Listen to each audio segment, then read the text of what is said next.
بسم اللہ الرحمن الرحیم اللہم نحمدک کما ترضی و نصلی علی حبیبک و آلہ کما یرضی و نحب محبوبک کما ارتضی اما بعد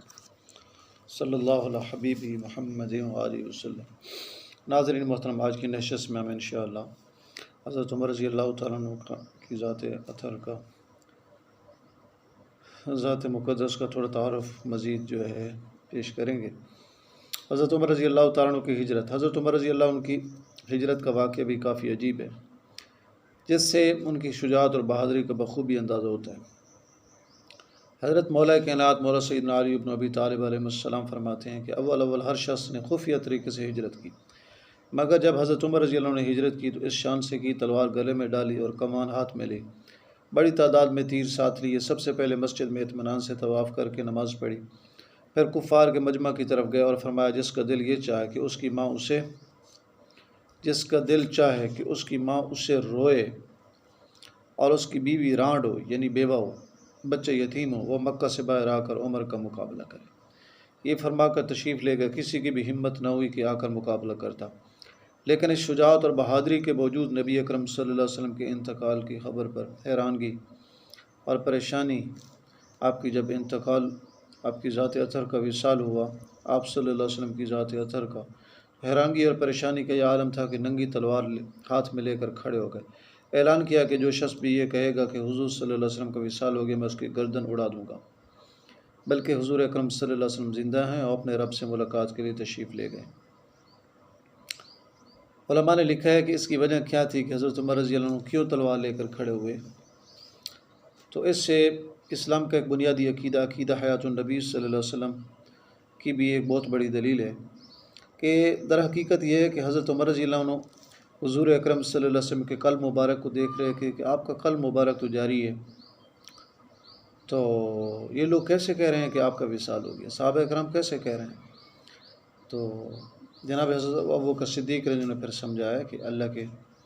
نبیوں کا وصال ایسے ہی ہوتا ہے کہ بس دنیا سے پردہ ہو جاتا ہے، باقی ان کی روح مال جسد زندگی مبارک ہوتی ہے، یعنی روح مبارک کی جسم کے تعلق کے ساتھ زندگی ہوتی ہے، جیسے دنیا کی زندگی اپنی مزارات میں اللہ کے نبی زندہ ہوتے ہیں، جیسے مسند ابو یعلا میں حدیث مبارک ہے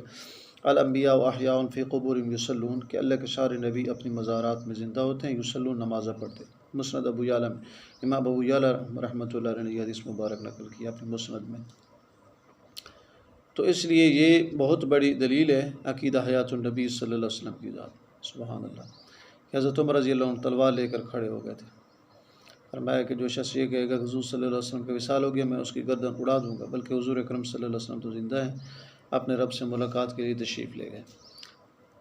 آپ کے کمالات اجماعی ہیں، ایسے بہت سے امور ملیں گے جو مسلمانوں کے یہاں اجماعی ہیں، لیکن بہت کم ایسے واقعات ملیں گے جن پر کافر مسلم سبھی متفق ہوں۔ ہاں، حضرت عمر رضی اللہ عنہ کے کارناموں میں اس کی مثالیں تلاش کرنا چاہو تو ہزاروں واقعات ملنا بھی مشکل نہیں ہے، یعنی ہزاروں ایسے واقعات ہیں جن میں غیر مسلم بھی تسلیم کر گئے۔ حضرت عمر رضی اللہ عنہ، ان کی سمجھ، بوجھ اور فراست، آپ کی سمجھ، ذکاوت، ذہانت، بیدار مغزی، انتظام سلطنت، سیاست و رعب، عدل و انصاف آج دشمنوں کی زبان پر جاری ہیں، مگر بدی دبدبہ و ہیبت آپ کے زہد و فقر کی نظیریں بھی بکثرت ہیں۔ چند واقعات اختصار کے ساتھ ہم بیان کرتے ہیں یہاں پر۔ تو یہ بات ایک یاد رکھنا کہ حضرت عمر رضی اللہ عنہ نے جو اپنے زمانہ خلافت میں یہ جو ہے جیلوں کا نظام اور عدالتوں کا نظام اور یہ سارے انتظامی امور حکومت کے، تو ان کے متعلق یاد رکھنا کہ علماء تو یہ بیان کرتے ہیں کہ حضرت عمر رضی اللہ عنہ نے یہ قوانین قاعدے بنائے حضرت عمر رضی اللہ عنہ نے نہیں تھے، یاد رکھنا۔ یہ سیاست، حکومت چلانے کے جتنے قاعدے قانون، عدالتوں کا نظام، پولیس کا نظام، یہ سب نظام بنائے مولا کائنات حضرت سیدنا علی المرتضیٰ رضی اللہ عنہ نے تھے، یاد رکھنا، بنائے حضرت سیدنا علی بن ابی طالب علیہ السلام انہوں نے بنائے تھے، اور نافذ حضرت عمر رضی اللہ عنہ نے کیے تھے۔ انشاءاللہ مزید واقعات